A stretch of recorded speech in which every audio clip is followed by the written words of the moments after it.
agree with Alan Greenspan, we ought to just eliminate the debt ceiling. Oh, absolutely, we do. The ability of almost every working American to access more credit than they should have been able to masked the underlying fact that lower and middle class incomes were not rising. That's not a tenable strategy. Isn't now the time to eliminate it? Oh, it would have been time a long time ago. Let's put aside terrorism. Let's talk only about our own homegrown animals that are patrolling America right now. So it goes down to the simplest thing. Be prepared, be vigilant.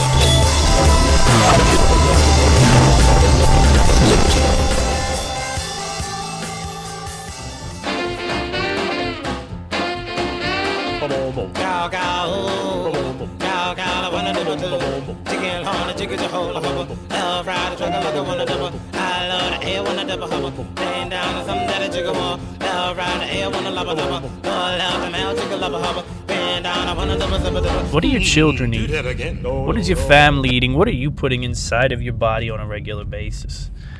It's a question I want to pose today on the I Am Liberty show. Why? Well, because we had many infected throughout the nation by the hepatitis A scare that ran through the food industry, originating at the Tropical Smoothie location, which is a place that I eat. Luckily, my wife and I didn't frequent that location, but for many of you who don't know my background or what I actually do for a living, I don't make a living off of this show yet. I think that I'm becoming very close, but as of right now, I Am Liberty provides me little to no income. That said, it's very important that you know that I look food recalls, the food industry, and food safety in the face for a living. That's what I do. And I see recalls every day of my life, nearly every day of my life. Now, some of those recalls, they can be almost obscure and almost, unimportant. 2,000 pounds of beef are being recalled due to a lack of inspection nationwide, almost impossible to find. And the industry has become such that it's gotten so smart that it realizes, well, what we probably should do is just do these recalls preemptively. Better for a company to say, we think we might have lost a metal part from our machinery in the food. We're not 100% sure. We went and checked the screen and it was missing out of the machine that portions out the cereal. So we're going to recall all the cereal from that production date. Pretty much how a recall works nowadays. Unless it's something really serious where an inspector finds listeria in the drains, tests food and the food's been contaminated, then that gets initiated by someone other than the company, and that's a big deal. But the reason I wanted to talk about food recalls in the food system today is because we're coming into the fall season. For many of you who are not hardcore gardeners, your garden is probably on its, probably most productive right now. Right? It's probably all of your hard work is culminating in pole beans and green beans and tomatoes and cucumbers and zucchinis and squash, and all those things are probably kicking off. If you're smart, you've planted a second round of those delicious English peas, and you're living the life that just seems right. A life that just seems right at this point. You're living a life where, wow, all of a sudden I got all this produce. And wouldn't it be great if I could live like this all the time? I'm not buying from anyone. I'm not buying from the markets. I'm not depending on some bloated sector of the food industry that's spraying all their food with chemicals and pesticides, and this stuff's coming out of my backyard. And I'll coin a phrase by Jim Gale, the man behind the Permacube. You are an important part of decentralizing food production at this part of the year, right? It's harvest time. It's a lovely time. It's a wonderful time.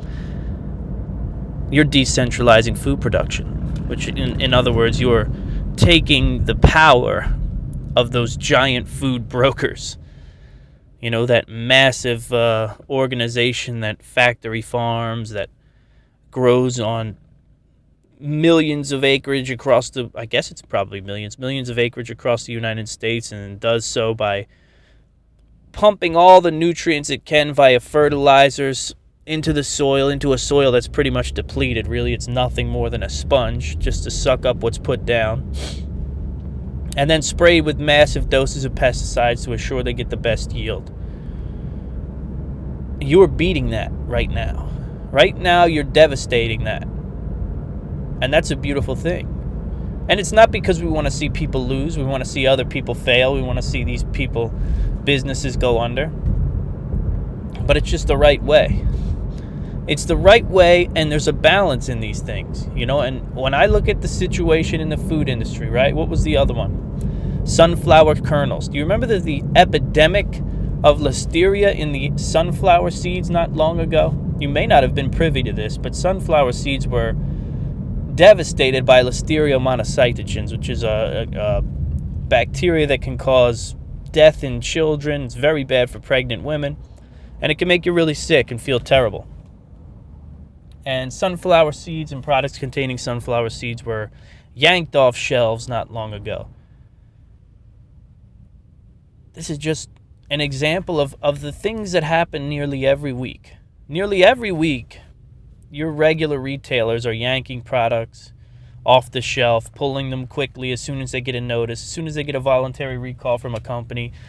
This thing has plastic, could possibly be contaminated by plastic bits. This could be contaminated by wire mesh screening.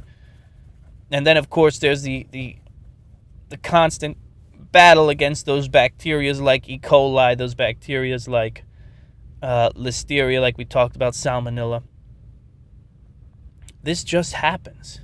The gold medal brand flour recall, if you remember that one about a month ago, put a lot of people in the hospital. It killed some people and put people in the hospital. This is just the cost of how we do business with the food system today, which is a frightening thing. And I think that they've gotten a handle on how to be this is what I think. When I see the food industry, I wonder if it's possible to run it safely 100%. Right? So in saying that I don't think it's possible to run it safely 100%, inherently there's risk.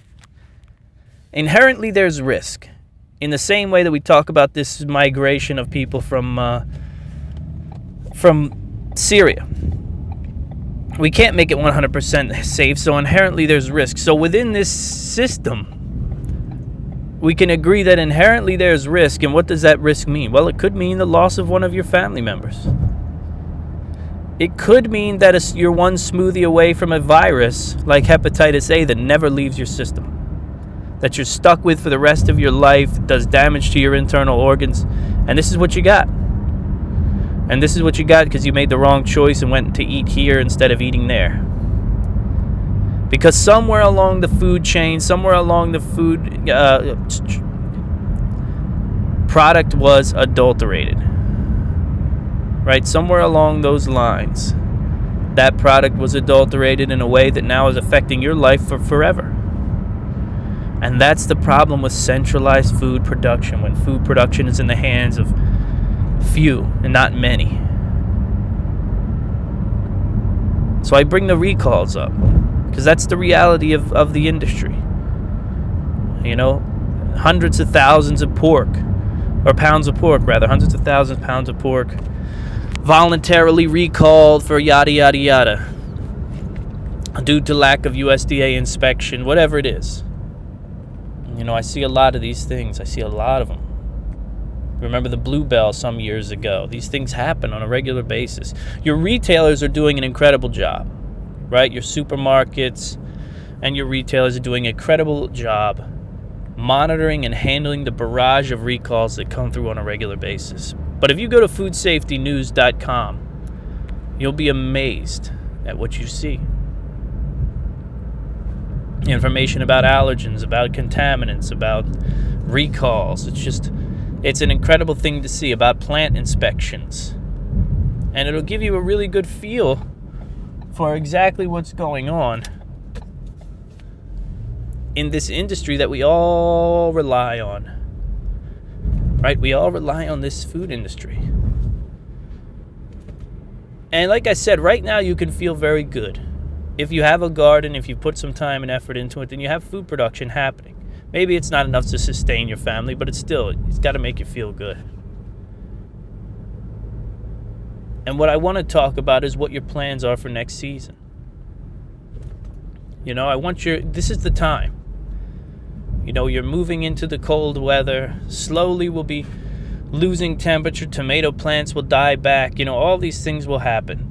And then the scarce winter months will come. And you'll be trapped inside and you'll be ready to commit suicide out of the boredom. If you're anything like me. If you're anything like me, you'll be so bored you won't even know what to do with yourself. So, in that time, well, not even in that time, really now. Now is the time, really, to begin planning and thinking about next year. And you could think about your hobby garden, or you can think about decentralizing food production, right? You can go for a dollar amount. How much money do I want to spend on produce next year? How much do I want to grow? Do you have the space? If not, can you get creative? Now is the time to go over these options in your head, get them down on pen and paper, and maybe in these nice, cool months, right? These nice, cool months to come, you build the new raised beds, right? You build the trellises. You build the hardware that your produce will grow on. You make your plans. You do your layout. You lay your weed blocker. Those types of things. And of course, you want to get your compost working. I'm perpetually composting. I think you should do that. I think you should definitely do that, especially if you live anywhere where there's leaves. If you're not taking advantage of leaves, you're really missing out on a huge thing here. Buy yourself a lawnmower with a bag today. If you want to do anything composting, go out, spend the money, get yourself a lawnmower with a bag attachment. That is crucial. That creates so much success. It's unbelievable. Chops up your leaves, chops up your grasses, and then all of a sudden you have this beautiful compostable mix that just happens. You know what I mean? It happens every fall. And it happens all through summer, and you add your food scraps to it. You know the deal. I don't need to go over the composting one-on-one with the folks listening to this show, but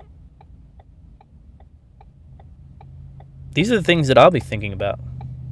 I had a good year. I had a good year. Let me put it that way. Wasn't a great year, wasn't an exceptional year by far. My garden, if you listen to the show regularly, you know my garden got hit by a hailstorm that it didn't really recover from well. I put a few things in place, though. You know what I mean? I put a few new things in place this year that I'm very excited about. I put together, 3 new raised beds. 4 new raised beds. Put together 4 new raised beds. And I stocked one full of herbs. Some of the herbs didn't make it. Some of them did. I put more time and more money and more effort into perennials ever this year than I ever have, which I'm very excited about. I planted a perennial onion crop, right? Invested in the Egyptian walking onions, planted those, and I should see those. They're probably going to live well into winter, and they might, I guess, start to return in the spring if they do die. Which is one less thing to think about. I'm going to put my efforts into perennial crops. I bought things like lavender as well this year. This idea of producing as much of your own food as you can is such an important one. I just can't get over how important it is, because for many reasons, right? For many reasons. Food costs money. Produce is expensive. And you have to imagine that in the years to come, this cost of produce is only going to increase, right? It can only increase because of the fact that our resources are not what they used to be. And people are going to get more and more picky about, I don't want this with that pesticide on it, it causes cancer. I don't want this, I need to make sure that this comes from a reputable source. The cost will go up. There'll be more people who understand the importance of eating fresh produce. There'll be more people who understand the importance and the health benefits of eating fresh produce, which are undeniable at this point. You really cannot argue what fresh vegetables do for your body. Leafy, dark leafy greens, what power lurks within them. That's one of the things I grow more than anything. Every year, half my bed is kale, and then I do another big patch full of turnips, because I love those turnip greens with bacon. Oh, it's delicious. I also love those turnip greens, though, to be honest with you. Bacon is good, but when my body feels like it's had its nitrite fix, I also like to do the mustard greens or the turnip greens with a little olive oil, garlic, red chili flake, and then angel hair pasta once they cook down. I cook that garlic, olive oil, red chili flake just until the garlic gets aromatic, starts to smell. You don't want it to brown, but you want it to just, okay, I smell there's garlic cooking, it smells delicious. Then I throw in my greens, washed. Throw in my greens, let them do their thing. Spin them, toss them, flip them, get them coated in the olive oil, cook them down until they're softened. And then I'll boil some angel hair pasta. Toss that angel hair pasta in, maybe add a few more glugs of olive oil to the pan. Mix all that together. And if I'm feeling really crazy, I'll do some flat leaf parsley and maybe some Parmesan cheese. And that right there is one of my favorite meals, period. That is one of my most favorite meals, period. I do it with kale. I do it with mustard greens. I do it with turnip greens. I love that meal. That's just such a serious... I just love it. It gives you the energy with the carbs. It gives you those wonderful properties that come from chilies and garlic, olive oil. And then you get the power nutrient pack from your dark leafy greens. So now's the time to plan, to prepare. At the end of the day, you look at the way that this thing's going, the way my show has been changing and mutating. And it really is becoming a health and wellness show in some ways, right? In some radical ways, we talk about violent extremism. Well, it all falls into health and wellness. At the end of the day, we want to make sure that we are alive first, and then we want to make sure that we're getting the most out of our lives. Your garden is key for many reasons. It forces you outside. It forces you to bend, to stress. Maybe you got to load dirt. It's just a really good thing, and I want you to plan it. I want you to plan it now for next year. I want you to think about how you can be most effective with your garden next year. How much more food could you produce? And just try to produce as much food as you can. That's all. Try to produce as much food as you can. Check your local regulations. Can you have chickens? Can you get some chickens as well? That's been an incredibly rewarding thing for my family, is this dealing with these birds. It's been good. It really has. Now, on the topic of health and wellness, away from the topic of terrifying outbreaks and food recalls in the massive food industry, I want to talk about the race, because the race is on. I signed up this morning. I need 9 more people to sign up, and the race will begin.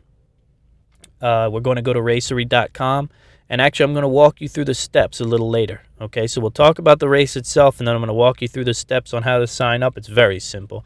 I'll probably write a big article, get it spread around the internet, and also provide a link.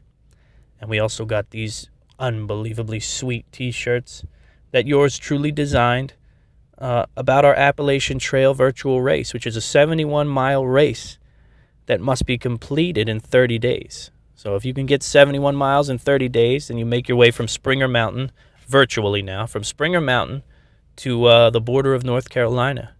And that's the span that we're going to travel, and you'll see how that looks on the website, racery.com, when I give you the link. It basically gives you a map, and you're going to go in, you're going to type in how many miles you ran today, hiked, walked, whatever it is you want to do, strolled, walked the dogs, count it all. Count all your miles. And as you add, your little guy is going to start moving along that trek from Springer Mountain to the border of North Carolina on the Appalachian Trail. And it's just good motivation, but we'll talk about it when we get back.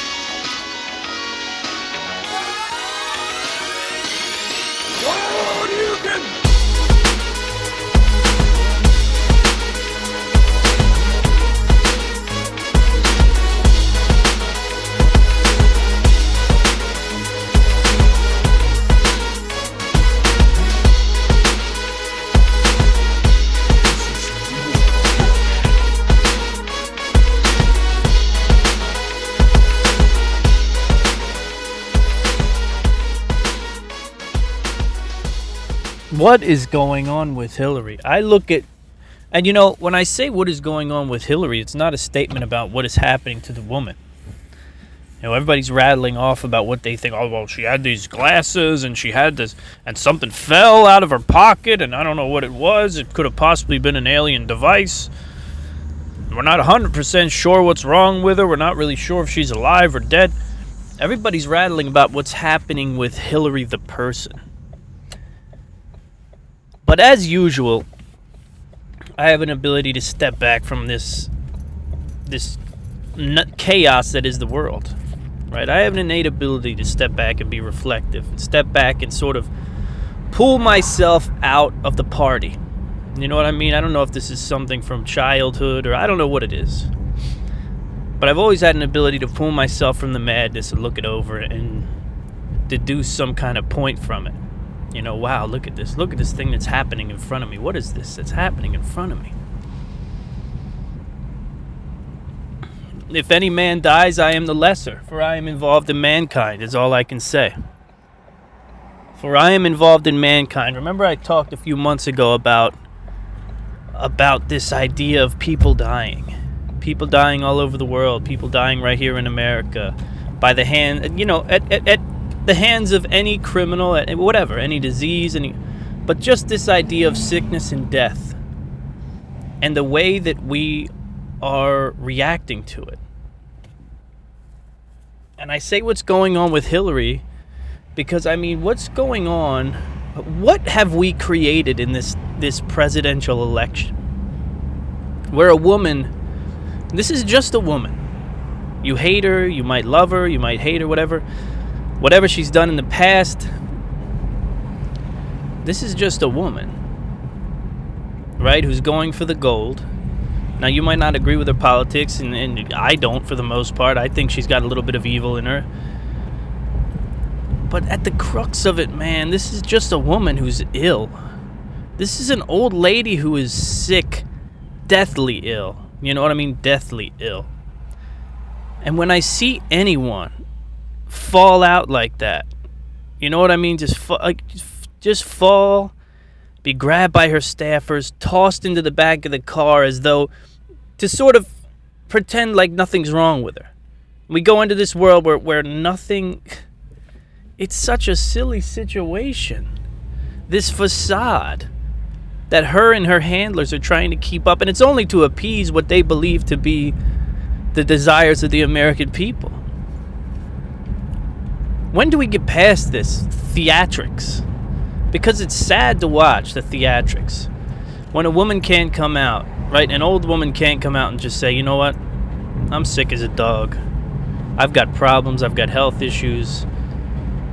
I guess her hunger for power is making her do things that make no sense, that don't work out with her health. But more importantly to me is the reaction of humans. The reaction of humans to Hillary is a frightening and detestable thing. Because you can scoff and you can laugh and you can make jokes, but are you that meager a person that this is what you should be doing? Let's look at it at the base level, the base morality. I have a lot of Twitter followers, and I follow a lot of people on Twitter as well. And I'm not going to pull any punches here, okay? Some people are going to get offended, but you'll just have to live with that, and you're big boys and girls. A lot of Christians, okay, follow me, and I follow a lot of Christians as well. Vehemently Christian. And I see them post about God, and then I see them post about, the laughing stock that is Hillary Clinton and her illness. Post these deplorable posts about a woman who is clearly sick and dying. Right? There's something wrong with her to the point where she can't even walk. And I don't know. I don't know if it's because I have an aging mother. I don't know if it's because I am a husband and I know my own wife will go that way one day. And I also have that inherent understanding of how brutal society is to older women. Right? You want to talk about sexism and thisism and thatism. You look at how once a female becomes... mean, it's a terrible thing to say. But once society deems a female no longer useful in the bedroom, it seems, they just do away with them altogether. They become little more than a hassle. Oh, God, here's this lady I got to deal with. Oh, goodness gracious. And I see that. And I see that, and I fear for my own wife, and I fear for my mother, and who's going to take care of them, and what, the whole thing. Will anybody give... Whatever. The fact of the matter is, okay, when I look at this situation, I see humans, and I'm very unhappy with this situation. I'm very unhappy. I don't like this side of humanity,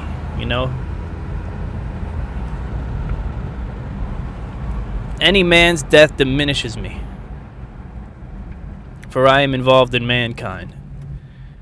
I've read it on the show before, and you have to understand it. You have to understand that death is a serious thing, sickness is a serious thing. And this is not proving, it's proving, what is it proving about Hillary Clinton? We know she's power mad, we know she's sick, we know that she's dying to get on this main stage and be president. More than anything else in her entire life, she's dying for this. We know she's power mad. We know she's made some terrible decisions. We know that she was the spark that set the fire in the Middle East. We know that she lost her job, right? She stepped down from her position because of how terrible she did. But still, what does this tell us about Hillary? Nothing. The sickness tells us nothing about Hillary. It doesn't say, oh, look at this. Look how crazy she is. She's going to hit the campaign trail even though she's sickly and dying. And is she capable of being president? I don't know. You tell me. Up next at 6. That doesn't tell us anything about who we thought Hillary Clinton was, or who she is, or who she might be, or who she could be, or who she will be, or who she can't be. That tells us nothing. What this tells us is much more about ourselves. It tells us much more about ourselves and about the viciousness that lurks just beneath the skin, and how when you watch a nature documentary and you put your hand over your mouth and you cover your children's eyes when you see the weak wolf in the pack getting attacked, right? You see that weak wolf getting attacked and bitten and exiled from the pack. And you say, oh, God, these wild animals, there's something. Those wild animals, they're a violent bunch. Those wild animals, they just pick on each other. Look at them. Look, have they no morality? Have they no sensitivity? Those wolves, those vicious, bloodthirsty wolves. Go on social media right now. Go on the Drudge Report. The Drudge Report has about 40 different articles about Hillary Clinton falling over. And none of them are, is she all right? What's happening? Good God, this is a terrible thing. No, it's video clip and picture and this. And I told you. And I told you. What'd I tell you? I told you she was sick. You didn't want to believe me. Us right-wingers, we're always right. I told you about the Ark, and I told you about Hillary. Come on. When it comes to things like this, you have to get back to principle, right? You really have to get back to principle and say, wow, what are we doing here? What are we doing here? First off, this election thing is so insane that this woman is killing herself to make it work. Second off, why can't she just be honest? Why can't we live in a nation where people will be comfortable with their honesty? Third, any man's death diminishing me, for I am involved in mankind. Why don't we have that anymore? What's going on? Why are we so desensitized that we can't even sympathize for an old woman who's sick? Rather, we pick her apart. We don't need to pick her apart. She's done a hell of a job herself. But again, when I say what's going on with Hillary, it's not a reflection or a question about the person. No. It's much more a question of, what are we doing? What are we doing as a race here? What are we doing? What is humanity doing here? Oh, man, it's just a terrible thing to see. You know, it really is a terrifying thing to watch. But we soldier on.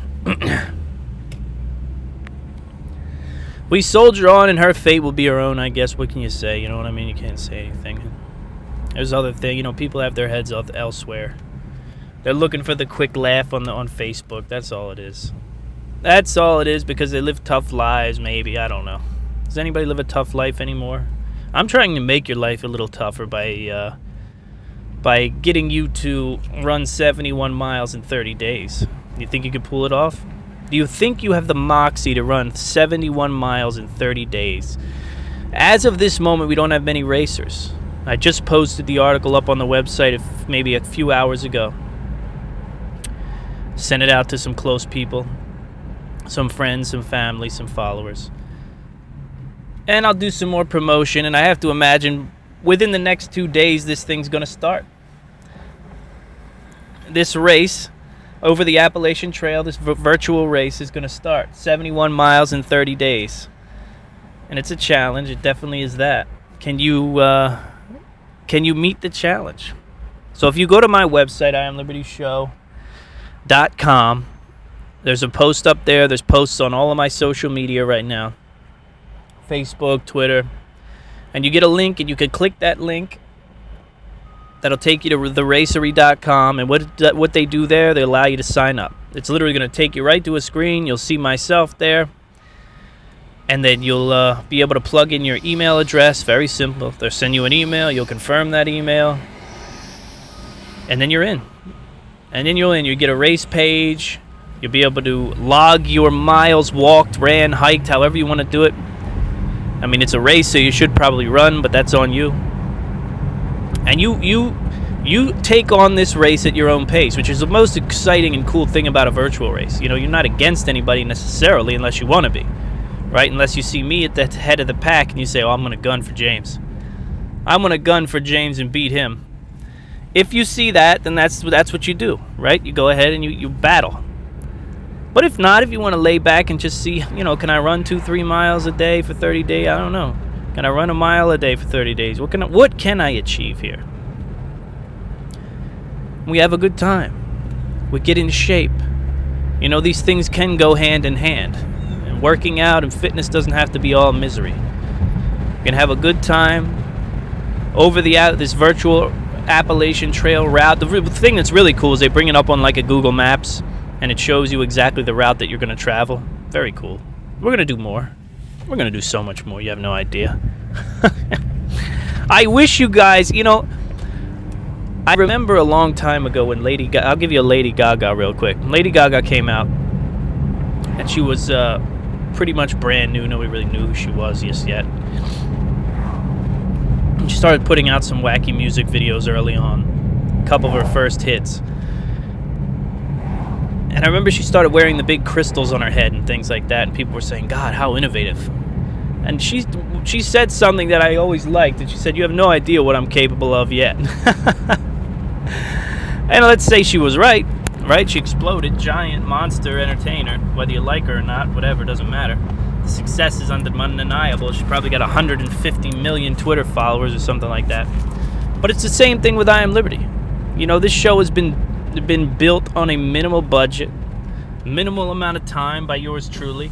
You know, I have no producers, I have no researchers, there's no help here. It's me. It's me in a Ford Focus doing 35 miles an hour here. That's what it is. Paying my toll to society every day, 70 cents into the toll basket. And that's what it is. I mean, you have no idea what I'm capable of. I have no idea what I'm capable of. That's the funny thing. I've been creating my whole life, writing songs, writing music, writing books, writing poems. I mean, you know, you have those stingy people who they get one good idea in their whole life and they protect it. They protect it like it's their firstborn child. I have no problem with people stealing my ideas ever. My themes, my ideas, my plans, none of that. I don't hide them. I don't lock them up in chests. Because when I wake up, I get 30 more new ones. Honestly, I have a bank account of ideas, and I have what is it called? What's the word? The income that comes in. We all want it. Passive income. I've got passive ideas. You know what I mean? I just wake up and I got 30 more great ideas in my inbox. That's just how my mind works. You know, if I was a millionaire, I'd be a billionaire, if you know what I mean. In other words, if I was a millionaire, I'd be a billionaire. If you get what I mean. So join the race, okay? Stop shortchanging yourself. I got the Orkin man behind me. Stop shortchanging yourself. Test yourself. Here's the other thing about fitness and about getting in shape and all that. If you don't test yourself, you'll never know if you're making any progress, and what's the point then? Right? You'll never know if you're making any progress. What's the point of running the same 2 miles every day for the rest of your life? If you're not doing it any faster, if you're not doing it any better, if you're not getting any more fit, if your resting heartbeat's not any slower, then what's the point? So this is a good measure, right? What are you capable of? What can you handle? When does your body break down? All that. Go to IamLibertyshow.com. Sign up. The other great thing is I have these chartreuse black and white shirts that I put together for this race. You know, like a little race. You know how they have the shirts and the medals and all that stuff. Well, I thought that we needed a shirt.